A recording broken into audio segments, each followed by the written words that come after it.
je pense que ce qui va être intéressant, en tout cas, je nous le souhaite, je nous le souhaite puis je ne le souhaite pas, c'est qu'on prenne conscience. On prenne conscience de d'où vient ce qu'on consomme. Et dans certains cas, c'est pathétique. OK. Quand tu regardes le pourcentage de ce qui rentre chez nous, là, il y a beaucoup de choses où est-ce que tu te dis, même si je voudrais acheter québécois, je ne serais pas capable. Alors, on va se rendre compte qu'on est dépendant de bien du monde. Puis dépendant de bien du monde pour bien de la scrap. Bonjour, mon nom est Elfie Morin, directrice générale des Produits du Québec. Je vous propose l'Arrière-boutique, un balado où je discute d'achat local avec des invités de différentes industries. Bonne écoute! Merci d'être ici aujourd'hui. Ça fait un grand plaisir. Super apprécié de te recevoir à notre épisode de balado. Tu évolues dans l'industrie publicitaire depuis un certain temps. Un quart de siècle. Je dirais pas d'âge, là, pour te mettre dans l'eau chaude. Depuis plusieurs années, tu es à la tête de Bleu, Blanc, Rouge et plus grand que ça, qui est même dans un collectif qui humanise. Mais avant qu'on parle de Bleu, Blanc, Rouge collectif, moi, je veux que tu me parles de toi un peu. Comment tu es arrivé dans l'industrie publicitaire? C'est quoi ton chemin qui t'a amené où ce que tu es aujourd'hui? Oh, écoute, ça revient loin, mais c'était un concours. En fait, c'est un concours. Ah oui? Oui, le concours Réflexe Marketing à l'UQAM. Là, c'est encore, je pense. Oui, puis ce concours-là, moi, je travaillais, je vendais des condos pendant cet été-là, puis j'avais des jobs de serveur, puis des choses comme ça, puis je fais ce concours-là, puis je gagne le concours. Et là, je suis allé dans une agence. En fait, je suis allé chez Air Canada. Quand j'ai fini mon stage, Air Canada m'a dit « Qu'est-ce que tu veux faire? » Je dis « J'aimerais ça aller en agence. » Ils m'ont emmené dans une de leurs agences. Ils m'ont envoyé dans une de leurs agences. Et là, j'ai fait 3 agences. Après ça, j'ai fait 9 ans chez Cossette. Et après ça, j'ai repris Bleu, Blanc, Rouge en 2004. Puis c'était quoi ton rôle au sein de ces clients et agences, dans le fond? J'ai principalement au service conseil. Après ça, j'ai une spécialité en commandite, en sponsoring. OK. Et après ça, j'étais DG de l'agence Cossette à Montréal.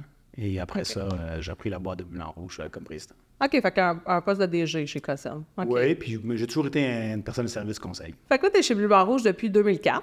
Oui. OK. Puis nous, notre lien d'affaires, entre autres, c'est que Bleu, Blanc, Rouge, c'est l'agence des produits du Québec. On a cette chance-là. On a cette chance-là depuis 2 ans. Mais avant ça, on n'a pas travaillé ensemble. Fait que ça a été notre première rencontre. Fait que, explique-moi un peu, Bleu, Blanc, Rouge. Bien, premièrement, j'ai abordé le collectif Humanisme. Mais peux-tu expliquer un peu cette structure-là qui est propre à vous?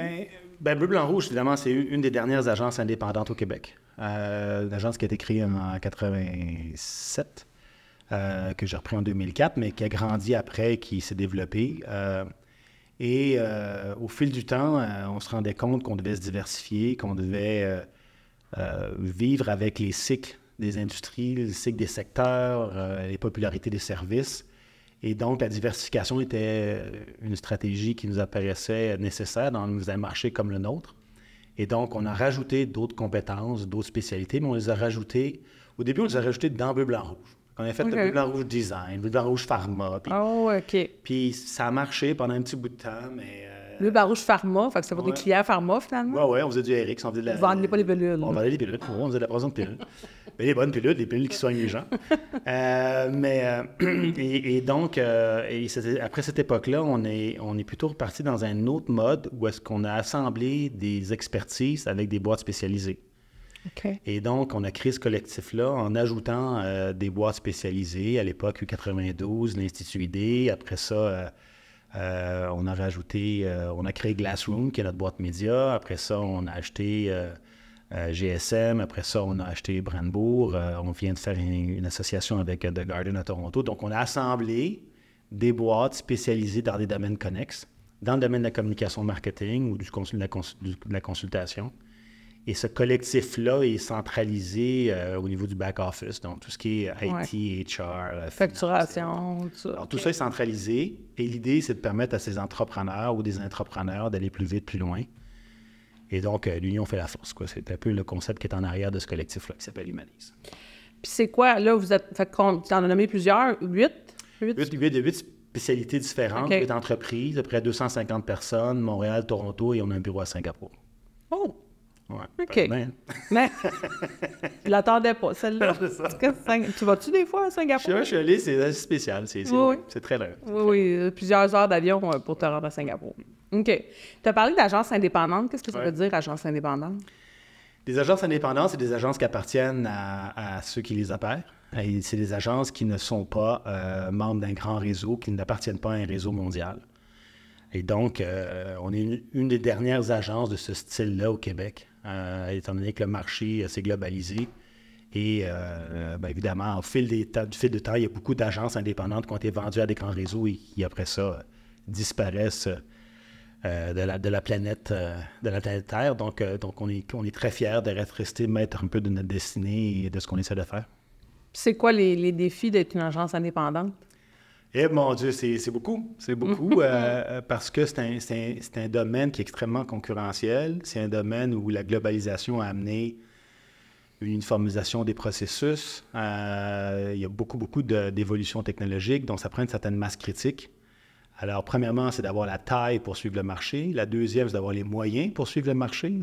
Et après ça, d'essayer de survivre dans un marché qui devient de plus en plus petit. Le marché du Québec rétrécit, étant donné que beaucoup d'entreprises, les sièges sociaux sont partis à l'extérieur du Québec, en grande partie. Donc, ça nous a diminué la taille du marché.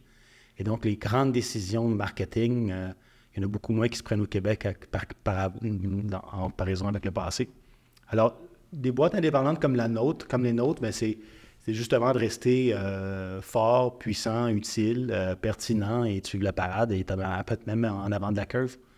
Alors, c'est un gros défi d'investissement, de talent, de vision et d'exécution. Puis entre 2004, jour de ton arrivée, ou année de ton arrivée plutôt, puis aujourd'hui, est-ce que ça a changé un peu ta vision du développement de l'agence? Totalement. En fait, ce qui a changé, c'est plutôt la réalisation de ce qu'on voyait. OK. C'est-à-dire le déplacement des centres décisionnels, la globalisation. En 2004, il restait encore plusieurs agences indépendantes fortes. Aujourd'hui, 2024, on est 3-4 sur 72 agences. C'est sûr qu'après, il y a plein de petites agences qui commencent, là, qui vont grandir et un jour qui vont nous remplacer, mais les leaders du marché québécois est maintenant dominé en grande partie par des agences qui n'ont pas propriété québécoise. Et ça, c'est dommage parce que c'est un peu ce que Jacques Bouchard et ses collègues avaient créé à l'époque. En 2 générations, on l'a scrappé. Ah, c'est pessimiste. C'est bon. Mais c'était un petit peu ça, malgré tout. OK. Puis là, tu as parlé entre autres de déplacement de bureau-chef ou de décision. Ouais. Fait que là, dans les clients, que je vais parler de bleu, blanc, rouge un peu plus, est-ce que tu as beaucoup de clients où les décisions sont prises au Québec ou, tu sais, On a à peu près 30 de nos clients qui sont du Québec, 30 Canada, 30 qui sont à l'extérieur du Canada, dans l'ensemble du collectif. OK. Alors, c'est sûr que notre plus gros client, c'est Desjardins, vous. Mais on a des clients comme Apple, où on fait toute la transcréation pour eux. On a des clients comme eBay, on a des clients de toute grandeur, de toute taille. Et donc, on a à peu près un split 33-33-33. Je ne sais pas si ça a beaucoup changé aussi. Tu sais, il y a eu un moment où il y avait beaucoup un phénomène de pitch, qu'on appelle, c'est-à-dire, fait que là, tu sais, se battre pour les clients, puis ça existe encore? Toujours. Participez-vous? Êtes-vous là? Ben oui, on est là, mais on essaie d'être là quand ça compte et quand on pense que ça vaut la peine. Tu as des chances de gagner. Ben c'est toujours pareil. Ouais. Les clients sous-estiment ce que ça représente comme investissement de notre part, 1. 2, ce que ça représente comme impact émotif aussi. Ouais. Quand tu le gagnes, c'est génial, tu es un winner. Quand tu le perds, tu fais comme, boudon, qu'on a perdu. Puis alors, donc, nous, comme dirigeants, on doit choisir les occasions, les meilleures occasions où on a les meilleures chances et où le processus est raisonnable. Il y a des pitchs qui sont complètement absurdes, ce qu'ils demandent comme travail pour la taille de ce qu'ils représentent. Tu sais, ce qu'il faut comprendre, c'est que nos organisations, les revenus qu'on fait, la marge de profit est petite. Donc, c'est 15 quand ça va bien, 20 quand ça va super bien, mais la plupart du temps, c'est 10 %. Fait que si tu fais 10 % de profit et que le job, mettons, tu fais 100 000 $ de revenus, bien, si ça t'a coûté 75 000 pour te pitcher, ça marche pas. Tu as besoin de l'avoir longtemps, ton client. L'avoir longtemps, puis de reprendre quelque part ce que tu peux pas faire. Donc, je pense qu'il y a une meilleure prise de conscience des grands annonceurs. Les grands annonceurs sophistiqués sont plus sensibles. L'A2C fait un très beau travail, notre organisation corporative d'industrie fait un beau travail de sensibilisation par rapport à l'impact de ces processus-là, mais il y a encore des trucs complètement farfelus. Puis quand tu expliques à la personne qui t'invite à un pitch que tu y vas pas, elle comprend pas. Elle dit, ben comment ça, je t'invite? Je te donne une chance de dépenser de l'argent pour avoir une chance de peut-être me servir puis pas être capable de te reprendre. Tu sais, puis là, tu fais comme, non, mais c'est parce que quel bout t'as pas compris, je vais te le réexpliquer à l'envers. Tu sais. C'est comme, regarde donc, ça marche pas, là. Va au restaurant puis dis, hey, fais-moi manger, je vais goûter, puis ça me tente, je vais payer. Mais ça, il y a un client sur 4 qui paye. Tu sais, ça marche pas, là. Fait qu'on est un peu poigné dans ça, puis le problème, souvent, c'est une industrie c'est un secteur qui est en décroissance, et à ce moment-là, tout le monde veut survivre, et dans cela, il y a des gens qui sont prêts à faire des bassesses qui sont pas raisonnables. C'est avec toutes les difficultés que tu m'as énumérées, qu'est-ce qui... Pourquoi je fais encore ça? je l'aurais pas dit comme ça. Non, mais qu'est-ce qui te motive encore à rester dans cette structure-là qui est quand même, comme tu l'as dit, un peu unique, là, actuellement? Ouais, ben en fait... pourquoi on y croit encore, c'est la bonne question. Premièrement, on aime ce métier-là. C'est un métier qui est excitant. C'est un métier où on travaille avec des gens sympathiques, qui ont des idées puis qui ont des envies, mais surtout de l'ambition. Alors, en termes de métier, c'est un métier qui est encore passionnant. 2, c'est un métier qui nous permet de toucher à plein de choses. Je peux faire une institution financière, puis après ça, je peux vendre des voitures, puis après ça, je peux vendre du sirop d'érable. Donc, il y a une variété de défis qui est assez excitante. Une des choses qui est phénoménale, c'est qu'au Québec, malgré la petitesse de notre marché, on a un écosystème qui est très complet. Et on a, de par notre microcosme, là, médias et autres, on développe, on est assez fort, puis on est assez, je dirais, compétent. Là, si on disait pound for pound, en termes pour la taille qu'on a, le type de compétences qu'on développe, le type d'initiative, de créativité qu'on a la capacité de faire, se mesure assez bien avec d'autres marchés de plus grande taille que la nôtre. Alors, où on est dans notre tête, c'est de dire, bien, maintenant qu'on a ça, puis pour ça qu'on a créé le collectif, c'est pour donner de la taille, donner du coffre, nous donner des moyens.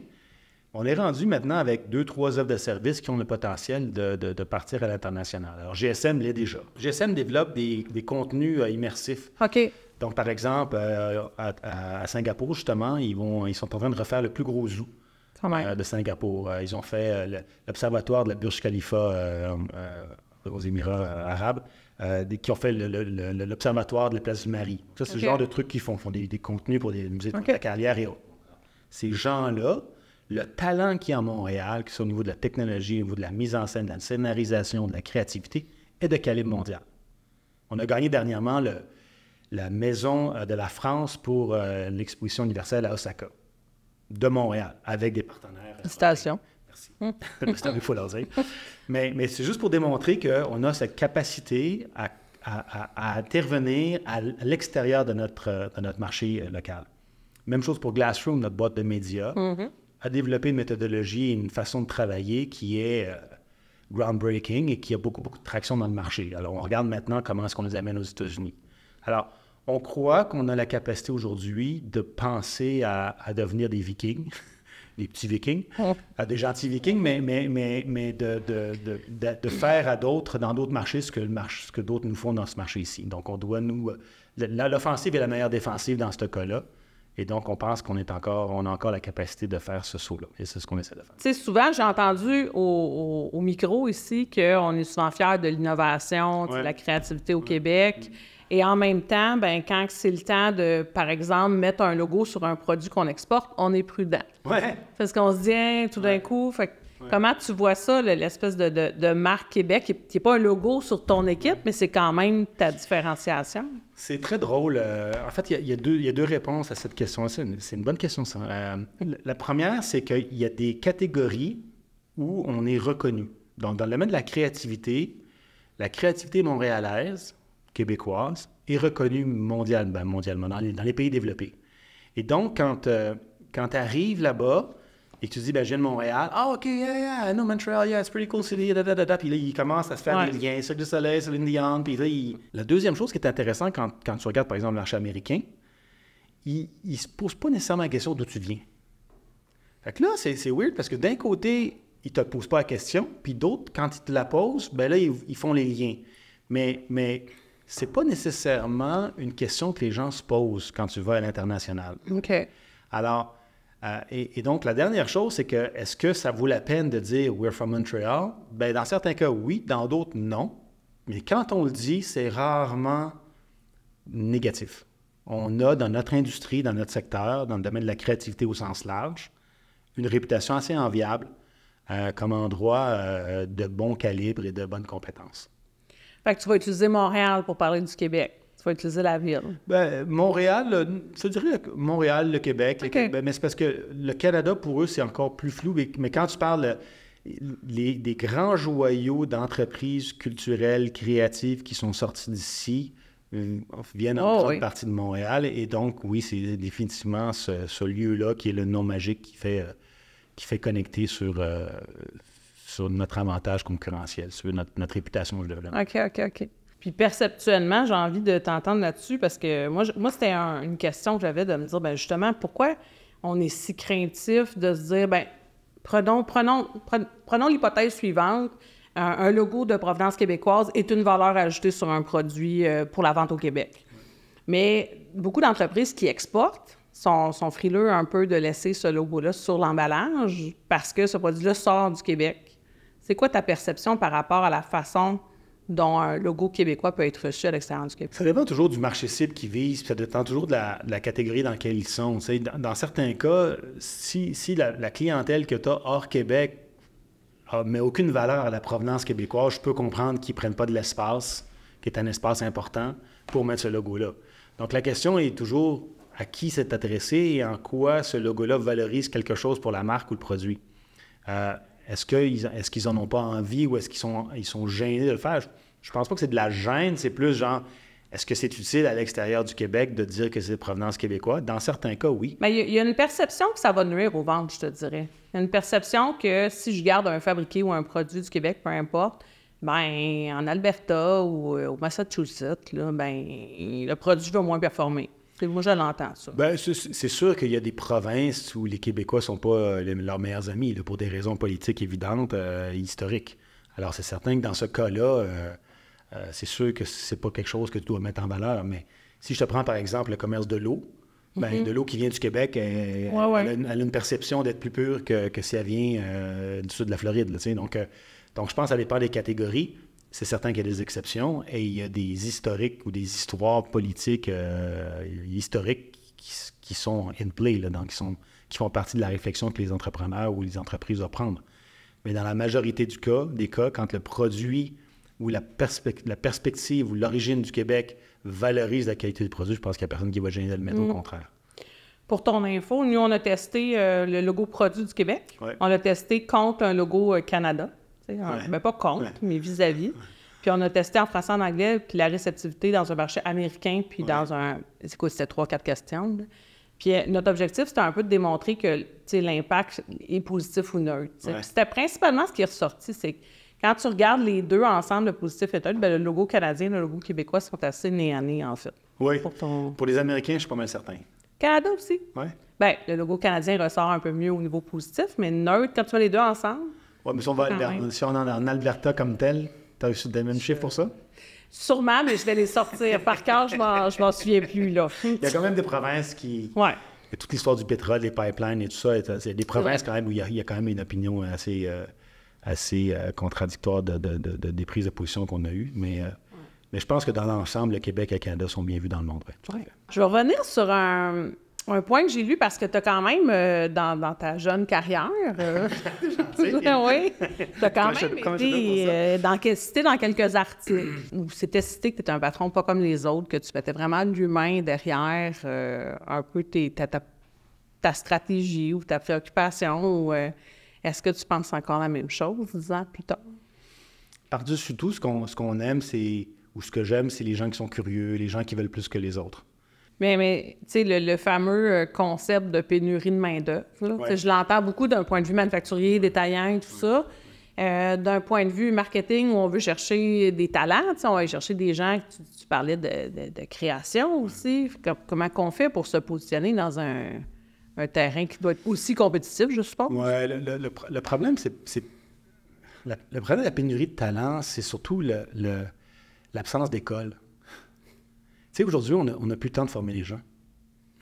Alors Alors, chacun de nous, on vole le talent de quelqu'un d'autre au lieu de prendre le temps de le former, mais c'est parce qu'on n'a pas les moyens, on n'a plus le bandwidth. Les contrats sont faits de façon telle que la marge est tellement minime que c'est très difficile de former des gens. Alors les gens doivent s'auto-former, s'auto-développer, mais malheureusement, ils ne le font pas tous et toutes, pour des raisons qui leur appartiennent, mais et c'est pour ça qu'on est toujours après ceux qui sont curieux, ceux qui veulent plus que les autres, parce que ces gens-là s'auto-développent et donc augmentent leur valeur, augmentent leur contribution pour l'organisation.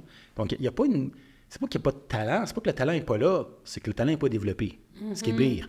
Mais quand tu es squeezé, quand les négociations de contrats sont faites, où est-ce que tu baisses le taux horaire moyen, c'est pas vrai qu'on peut développer le talent quand tu baisses le taux moyen. C'est une vue de l'esprit. C'est un client qui pense qu'il nous a squeezé de 10$ du taux moyen. Bien, il faut juste qu'il sache que ce 10$-là, il s'en va pas nulle part. Là. Ça veut dire qu'on va payer des gens moins chers, puis on va des gens de merde. Puis ce qui est weird, c'est que toutes les idées n'est-ce pas égales. Tu sais, une idée, là, quelqu'un qui fait des grandes idées, là, il est payé à peu près peut-être 20% de plus que l'autre. Ouais. OK? Fait que quand tu squeezes ton fournisseur, tu dis non, je veux me payer moins cher, à un moment donné, tu vas avoir moins bon. À quel point tu penses que, dans le contexte actuel, tu sais, toi, tu fais des campagnes publicitaires, entre autres, là, avec le collectif Humanise et tout ça. Est-ce que tu es impacté par le contexte économique qui est difficile? Tu sais, au niveau consommateur, bien, consommateur consomme moins, contexte pas facile. Comment ça se sent dans ton industrie? Oui, ça a une influence. En fait, la chance qu'on a, c'est qu'on a diversifié nos spécialités, mais on a diversifié aussi notre base de clients. Et on a des clients qui sont moins touchés par les fluctuations économiques. Il y a certains clients, dans le domaine, par exemple, de l'électronique, là, que je ne nommerai pas, à chaque fois qu'il y a une crise, ils en ajoutent, ce qui est assez rare. Okay? Mais eux, ils disent c'est le temps d'investir parce que c'est le temps de prendre des parts de marché. Et bon. Et il y a des catégories de clients où leurs clients, à eux, ne sont pas affectés par ces fluctuations-là, à moins que ce soit dans les compagnies de produits de consommation courante. Fait que la réponse à ta question, c'est oui, on est touché par ça. Je dirais que le plus gros problème qu'on voit depuis plusieurs années, c'est la difficulté pour les clients d'être prévisibles sur ce qu'ils vont nous demander, de quelle taille. Yeah. Il y a beaucoup plus de stop and go, il y a beaucoup plus de OK, tel mandat, on le commence en janvier, puis janvier arrive, ah oui, mais ça doit être février, mars, puis après ça, il y a une coupure, puis là, finalement, il ne se fait pas. Alors ça, c'est ce qui nous touche le plus. C'est-tu plus maintenant? Est-ce que tu le vois plus fort? Écoute, depuis le COVID, là, ça s'est pas revenu comme avant. Puis, en fait, ce qui est drôle, c'est que il y a 20 ans, mettons, on faisait des plans de 3 ans. Il y a 30 ans, on faisait des plans de 5 ans. Mais 3 ans, après ça, 1 an. Là, on est au quart. On fait des plans au prochain quart. Qu'est-ce qui se passe au prochain quart? Okay. Et dans certains cas, chaque mois. Tous nos gens nous font leurs prévisions budgétaires mensuellement. On n'a pas le choix là, pour être capable de réagir et s'ajuster. Alors, il faut être beaucoup plus réactif parce que nos clients sont réactifs. Et il faut s'ajuster en conséquence. Donc, oui, on est touché par ça. Puis fait que là, il y a le contexte économique qui est pas nécessairement favorable actuellement, qui amène ses défis. Puis il y a le contexte peut-être planétaire, si je peux me permettre, qui est, tu sais, probablement, tu es dans l'industrie publicitaire, donc théoriquement, tu encourages les gens à consommer davantage aussi. Possiblement, oui. Possiblement. Est-ce que tu vois des changements au niveau de la façon dont on structure les campagnes? Est-ce que tu vois de l'évolution là-dedans dans l'industrie? Oui, bien, c'est sûr que, mais c'est pas juste dans notre industrie, là, le consommateur, le citoyen est beaucoup plus éduqué qu'avant. Il fait des choix sensés. Puis des fois, même, il y a des clients qui commencent à réfléchir sur est-ce qu'on doit les protéger? Tu sais, les cartes de crédit, par exemple, c'est des questions qui doivent se poser là. Les hypothèques, là, c'est-tu réaliste de vendre une hypothèque à quelqu'un qui n'a pas les moyens de se payer? Alors oui, on est sensible à ça. Et la conscience sociale des entreprises, là, tout ce qui est Corporate Social Responsibility, commence à rentrer en ligne de compte de façon majeure. Des entreprises qui ont des valeurs, qui ont une certaine... qui se donnent une responsabilité sociétale, se posent des questions qui m'apparaissent positives pour l'évolution de la société sur est-ce qu'on doit vendre à tout prix? Ouais. Et d'autres ne se les posent pas. Tu sais, quand tu es rendu à vendre des trucs sur des paiements semi-mensuels sur les 12 prochaines années, it doesn't make any sense. Tu sais, il y a des trucs qui sont fous, là, fous finis. Là. Alors, je pense que oui, c'est un domaine qui évolue et les décideurs évoluent. Mais dans certains cas, la pression économique les force à faire des trucs qui sont encore un peu ridicules, mais de moins en moins. On parlait de consommateurs, puis tu as utilisé souvent le terme citoyen. Ouais. Et franchement, pour te citer, tu as déjà dit l'ère du consommateur est chose du passé. Il est temps de façonner l'ère du citoyen. Ah ouais, j'ai dit ça. Oui. Je voudrais que tu m'expliques un peu la différence, la nuance pour toi. Ben c'est parce que je crois fondamentalement que on doit prendre soin des gens, mais on doit servir les gens plutôt que le consommateur qui est une partie des humains. Tu sais. Moi, ça me fait toujours rire de voir des gens qui tu sais, dans notre domaine, bien souvent, on est très... on utilise beaucoup de vocabulaire de l'armée, tu sais. La conquête du consommateur, tu sais, le target marketing. Mais je pense pas qu'on peut forcer les gens à faire des choses. Je pense que réalistement, notre métier à nous, c'est de mettre les marques dans les mouvements des consommateurs, dans le mouvement des citoyens. Et les citoyens qui nous aiment parce qu'on est à la bonne place avec la bonne chose, nous disent « Ah, je suis pas payé, toi. Fait que je vais t'acheter ou je vais te choisir. » Fait qu'on n'a pas bougé des gens. On s'est mis dans leur chemin puis on s'est mis de la bonne façon. On s'est présenté de la bonne façon. Et donc, je crois qu'on doit revenir à la base, à qui sont les gens qui nous choisissent puis pourquoi ils nous choisissent. Et, tu sais, dans la vie, là... dans le domaine du marketing, il y a deux émotions qui drivent le monde. Hein. C'est drôle, là, on peut bien mais c'est pain, pleasure. Tu sais, le plaisir ou la douleur. Tu sais, tu fais des choix parce que tu veux enlever de la douleur ou tu veux choisir le plaisir.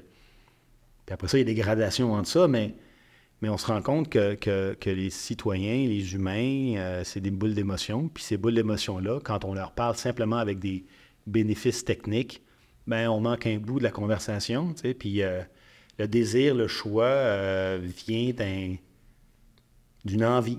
Puis ça, on l'oublie. Tu sais, des fois, on fait des trucs, puis on est pris dans une mouvance. On dit, non, mais on va être à 12,95. Parce que c'est pas ça le problème. Tu sais, c'est pas le prix. Le rapport qualité-prix est un problème. Mais le prix comme tel, ça dépend de qu'est-ce qui vient avec. Tu sais, si ton produit est mal vu, ton produit, il se tient pas, t'es mal pricé. Fait que je trouve qu'au des fois, on oublie. C'est quoi, tu penses, le plus gros défi qu'on a, les produits du Québec, où on est actuellement dans notre cycle de vie, fait que notre jeune vie de 2 ans? Ouais. Fait qu'on s'est adressé à l'entreprise, aux citoyens. Ouais. Fait que c'est quoi notre plus gros défi actuellement?